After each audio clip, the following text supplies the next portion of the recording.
علیکم، آپ دیکھ رہے ہیں کے نیوز ایچ ڈی۔ میں ہوں حارث علی شاہ گیلانی۔ چلتے ہیں آج کی اہم خبروں کی طرف۔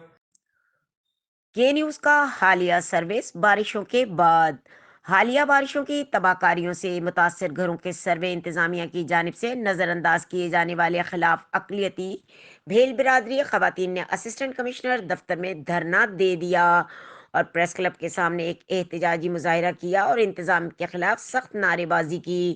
شہداد پور سے 15 کلومیٹر شمال کی طرف گاؤں لیمو فقیر سنجرانی کی رہائشی اقلیت بھیل برادری کی خواتین نے اسسٹنٹ کمشنر دفتر شہداد پور میں حالیہ بارشوں کی تباہ کاریوں کے بعد سرکاری سطح پر ہونے والی اس سروے میں نظر انداز کیے جانے کے خلاف احتجاجی دھرنا دیا۔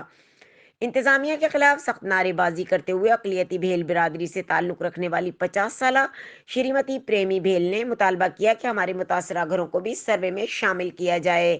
اس موقع پر احتجاج کرتے ہوئے 28 سالہ نوجوان پنچھی بھیل نے الزام عائد کرتے ہوئے اختیار کیا کہ ہماری نہ درخواستیں وصول کی جا رہی ہیں اور نہ ہی ہمارے گھروں کے سروے کیے جا رہے ہیں جو حالیہ بارشوں میں متاثر ہوئے ہیں۔ صرف بااثر افراد یا من پسندوں کے نام سروے میں شامل کیے جا رہے ہیں، جبکہ موسم سرما کے باعث ہماری برادری کے متاثرین کھلے آسمان تلے سردی کی سختی میں زندگی بسر کر رہے ہیں۔